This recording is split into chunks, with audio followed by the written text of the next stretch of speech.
The average wait to see the Queen lying in state could take 35 hours. Image, Getty. People have 24-hour access to the lying in state in London from 5 p.m. today until 6:30 a.m. on Monday, the day of her funeral.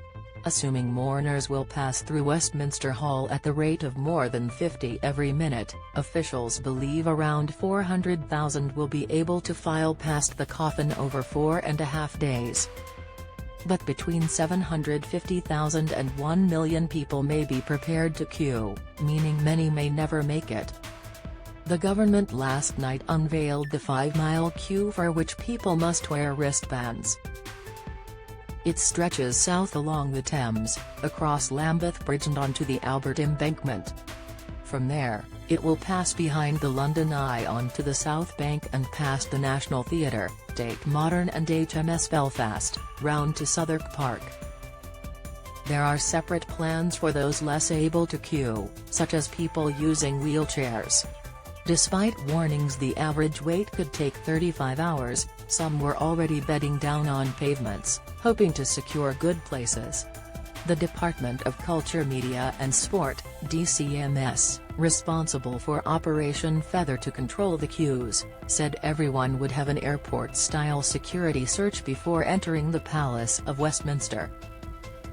A coloured and numbered wristband will be issued at the back of the queue, providing a record of when people joined it. However, it does not guarantee entry to the lying in state. The DCMS added, wristbands are specific to each person joining the queue and are strictly non-transferable. You must keep this wristband on at all times as it will be checked along the route. Your wristband also allows you to leave the queue for a short period to use a toilet or get refreshments, then return to your place. It added, the accessible route will begin at Tate Britain, where timed entry slots will be issued. Guide dogs, hearing dogs and other official assistance dogs, will be permitted in Westminster Hall. British Sign Language interpreters will be available. More than 1,000 volunteers, stewards and Metropolitan Police officers will be on hand and there will be toilets and water fountains along the route. Organisations including the South Bank Centre, National Theatre, British Film Institute, BFI, South Bank and Shakespeare's Globe are providing refreshments and comfort breaks around the clock. Cafes and other local businesses are also expected to open and the BFI will be showing archive footage of the Queen and her reign on an outdoor screen.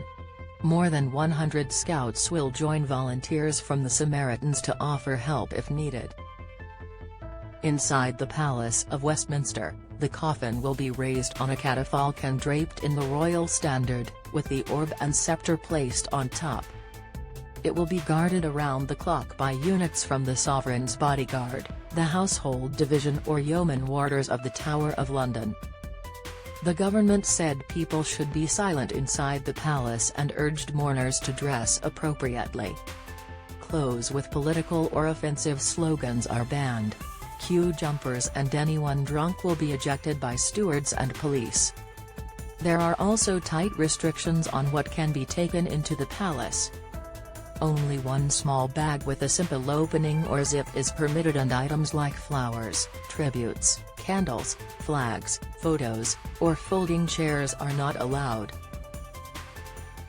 The guidance warned, please note that the queue is expected to be very long.